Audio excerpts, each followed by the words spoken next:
Hey everybody, welcome to my Capstone project presentation. I did my capstone project on the unique history and controversy that sometimes surrounds the presidential pardon in American government. I picked this topic mainly because I'm actually pretty, I don't want to say I'm pretty fluent in government. I've taken a lot of government classes and I understand the majority of government, but presidential pardon has never been something that's been explained to me or really talked about into the history and diving deep into what it really is. So I think where we should start with this is what is a pardon?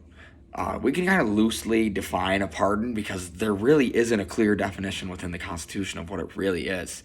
It ultimately is an executive power, given to only the president, and a pardon removes any of someone's former charges that have been used against them in this certain situation, but it's typically used to right social injustices within systems of unfair law in our own American government. We'll get to an example of it pretty quickly.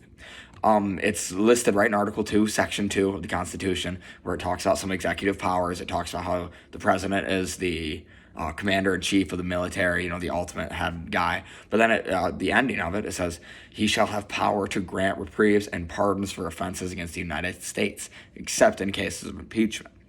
That was it. That's the whole pardon power, and that's all they talk about it in the Constitution. And it's very interesting because how loosely defined it was. What we see, or what we know about the Constitutional Convention, was that it wasn't originally in the Virginia Plan or the New Jersey Plan. It wasn't until Alexander Hamilton voiced his opinion on whether or not he believed it should be there, and he did believe it. The roots of the presidential pardon go all the way back to King Henry. I think King Henry goes all the way back to Great Britain. And a power that the king had, so multiple kings had. It wasn't just one king, but they had this ability to pardon, and it was pardoning people on crimes that they didn't feel were accurately judged upon or in another way. So that was how it got put into the Constitution. Alexander Hamilton was very vocal about it, and not the whole Constitutional Convention was on board with it, but they eventually agreed, and it became a executive power that has been ruled on by the Supreme Court only a few times. They really haven't stepped on or done anything to the presidential pardon. They want to leave that power in the hands of the president.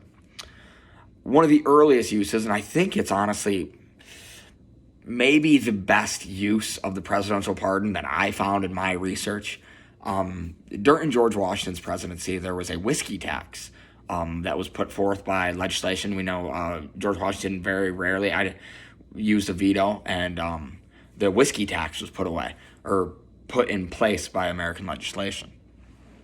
The whiskey tax raised the taxes on selling whiskey a ton, which a lot of farmers were using with their grain, their extra grain, and turning it into whiskey and selling it that way. But the tax became too high for these small farmers to be able to pay, which made the big farmers really be able to dominate the market.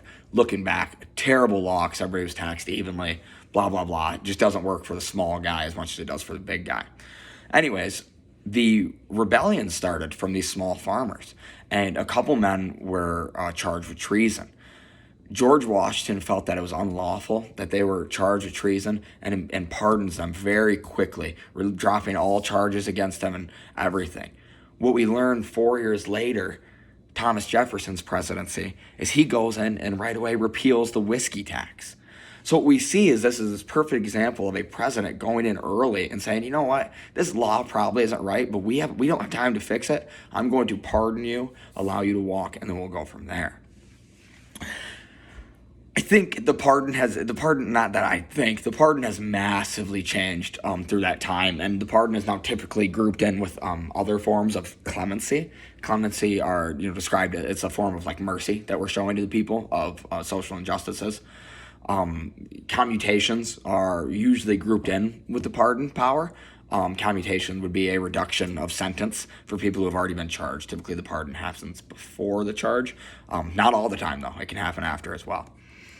Anne McMillan talks about it in her article that I went through, and I found it interesting. I wanted to delve into the last two presidencies the last two full presidencies. I don't think it's fair to talk about what Joe Biden's done right now until he's out of the seat, out of the POTUS position.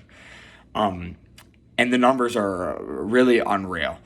So in the last three presidencies, it was the first time we'd ever seen over 11,000 people ask for pardons or a form of clemency, whether it be reduction of sentence or a true full-on pardon. Typically, a form of a commutation is much more likely, but they group them together because they're kind of the same. It's showing mercy altogether. But what we see is President Trump during his time granted 212 forms of clemency, whether it be commutations or pardons. President Obama, Barack Obama, in his 4 years in office in his 8 years in office, had 1,927 forms of clemency granted towards people. Now, this caused controversy on both sides, the left and the right. When Obama was doing it in the right, it was very similar, looking back in history to the George Washington situation with the Whiskey Rebellion. Obama was really focused on helping people who were in on like small drug charges, maybe just carrying marijuana, which is now legal in a lot of states. And he was reducing their sentences. Rarely did he fully pardon somebody. He was just granting them commutations so that they didn't have to stay in jail for quite so long. So it's similar to the George Washington, where it seems like he's just ahead of his time, thinking of like, okay, and this is probably not that big of a deal. But a lot of people had issues. It became President Barack Obama loves the druggies, the drug users, these are all these people, they should be off the streets anyways, blah, blah, blah, and majority of them were on very small drug charges. And then Trump comes into office and only grants, in his 4 years, 212.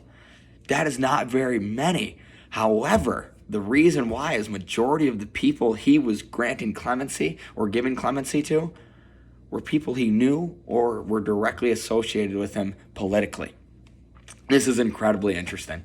So interesting, because we see both ends of the spectrum and how can both be controversial. Here, Obama, everybody's like, well, he's doing it too much. This is too big of a deal, blah, blah, blah.